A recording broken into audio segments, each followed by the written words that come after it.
Hey everybody, welcome to the shop. So this is part 2 in a 3-part series I'm doing on the Jorgensen line of planes that are available now at Lowe's.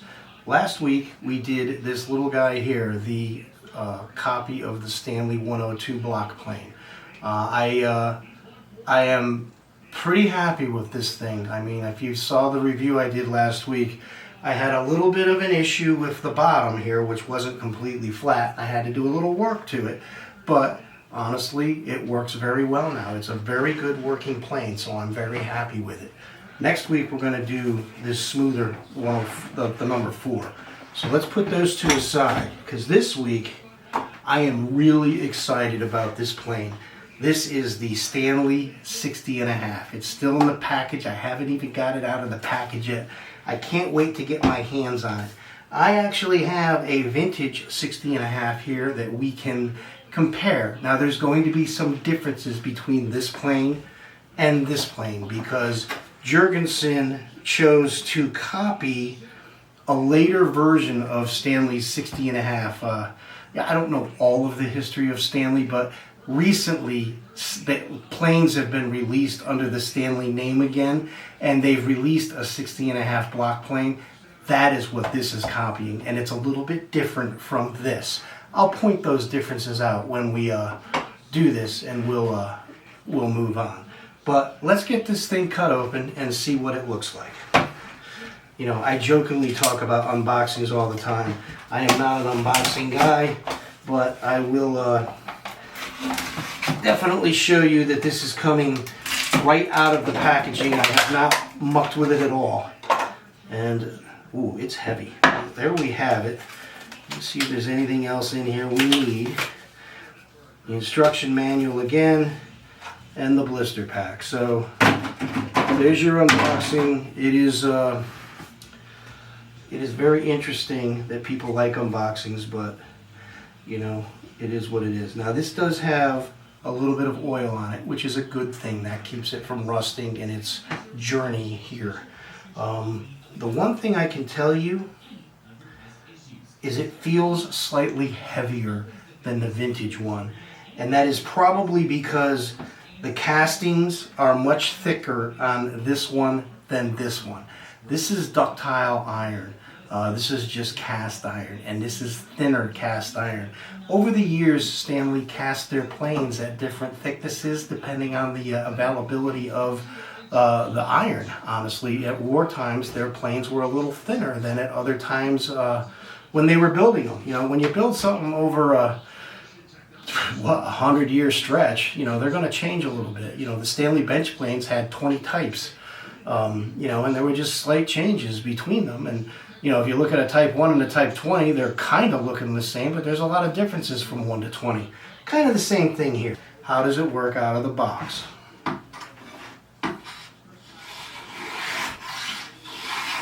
want to know something? As I predicted, this blade is honed sharp enough. It's making full-length shavings. So, good on you, Jorgensen. You made a plane blade very well. So I am now going to bring the camera in. I'm going to sharpen the blade up. I'll do that off camera, and then I'll bring a camera in over top. We'll do a comparison, and then we'll run it over some wood and see how it works. Okay, we have the GoPro up above now. Disassembly of this plane is very easy. You just turn the knob counterclockwise there, that silver knob in my hand, and then slide the cap off. From there, the blade just lifts right out. The adjustment mechanism I'm pointing at there goes into the slot in the blade, and then you can see I turned it there and it moves that slot forward or back, which is what your adjustment is for moving the blade in and out. Those two silver spots are milled right into the casting and provide a nice surface for the blade to sit on. A little bit of oil we're cleaning up here. These things do come with some oil on them to keep them from rusting. Now the old plane here has a different mechanism, and I'm going to be honest, this mechanism works very well, but I like the new one better. This is just a lever that you move and then take it out. And that silver disc there is different widths, and it's what allows it to put pressure down on the blade. It works fine. That plane there is probably 75 years old, and it's been working that long. You can see not nearly as much surface for the old blade to sit on. So I think the new casting is definitely better than the old. The old blade adjusted there by those two little ridges, and then you turn the knob the same way. It kind of works. I mean, it's just two different ways to put the blade through. Okay, it's time to work on the blade, and I started lapping the back on my new 5000 grit stone, and it really wasn't getting it done, so I moved on to the 1000, and after about 7 minutes on the 1000, we had it to a nice scratch pattern.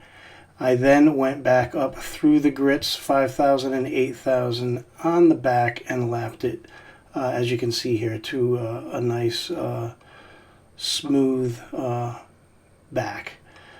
Now let's move on to the bevel, and I did the bevel freehand at 5000 grit, and then I did go on and put a secondary bevel at 8000. I forgot to record that, so just trust me, we have a secondary at 8000.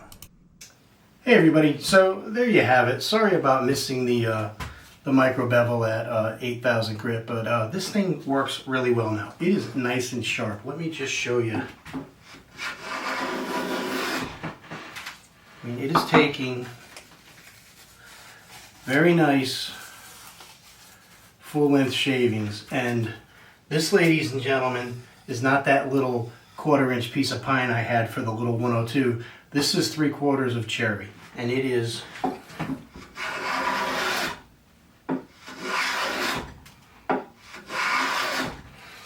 just, it's making beautiful shavings. I can even bring that down a little bit. Let's bring it in a little bit.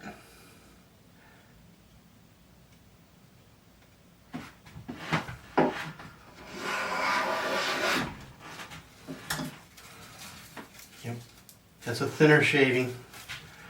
This thing's really, really working well. I'm very happy with how it works. Now, let me tell you a few things about it that I didn't talk about yet. This has a fully adjustable mouth. You just throw this switch right here, or excuse me, you turn the knob first to loosen it, and then this switch moves left and right, and as you can see, it's opening and closing the mouth. I hope you can see that. Get it back where I had it. About there. Make sure it's still working. Like a dream. What else did we not do? The blade is perfect. I did not touch the bottom of this thing. I took my straight edge and I kind of touched it everywhere I could, except for where the blade is sticking out, of course, including this way. And I'm going to be very honest. I do not see anything except for right in the middle. There is something that I went downstairs and took my feeler gauges to. The 1,000th barely got through, the 2,000th would not. So this is right here. There is a little dish, probably about 1.5 thou. It's good on the toe, it's good on the heel, and it's good on the sides, it's good around the mouth. That means it's fine. And at 1.5 thou, when you're getting shavings like this, I'm not going to mess with it. Now here's the deal, guys. I know somebody in the comments is going to say you should flatten it and get it perfect. And I don't really know what is acceptable for a $35 plane to be less than 2 thous just in an area right here where it's just a little, dish in the middle. It's not a bump out. It's a dish in, a concave area. It's not affecting the usage of this plane at all. So I didn't bother taking it to sandpaper, setting up a bunch of sandpaper on a granite stone and lapping this down. It's working fine. If I had something wrong at the toe or the heel or up by the mouth, I would have done it. but it's fine. Everything where it needs to touch is nice and level. So I went with it, guys. I mean, there's no sense doing work to something if you don't have to. For $35, this thing was set up very well. I'm happy with it. I like the weight. I have a little scale here.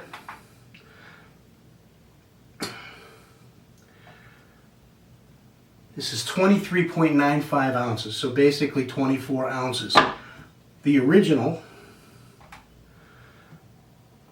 is 19.22 ounces.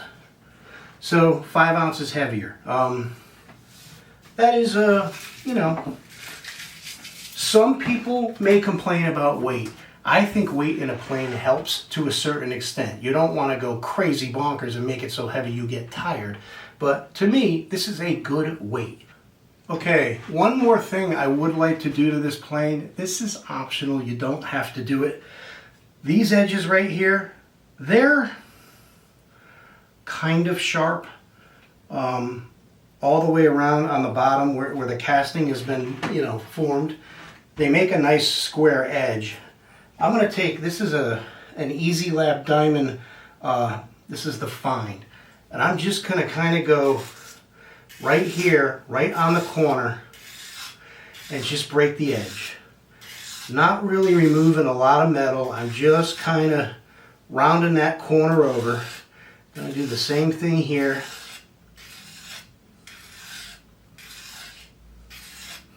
I'm going to do it at the end. I might be taking a little of their beautiful orange paint off, but I'm okay with that. Again, you may not be. And right up here at the toe. And the reason I'm doing this is this just little bit of sharp edge that we have here. I don't ever work on the face of a board with a block plane. This is the face of the board here. I never take a block plane to the face, but as you can see, a face of the board could be wider than the block plane. And if you're going along, taking a shaving with that sharp edge, you know, you could possibly, you know, leave a plane trail, a mark in the board, and you know, I'm assuming at that point you're pretty close to being done with your work, and you wouldn't want to put that mess there. Also, because you hold a block plane like this, your fingers are on these corners, and it just broke it just enough to where it's not sharp. Like I say, it's optional. The mouth is adjustable. Everything about this plane, I'm very happy with it, guys. $35. The other models, the Stanley was in the $60 range where I found it online. There's a few other companies making this exact model now. Like I said, this is the old 60.5. The difference is how you take the cap off. All of the new ones have this model here where you turn the knob to have the lid come off. They're a great, that was a great plane. This is a very good plane, and it's amazingly good for its price. You want to put a chamfer on this board?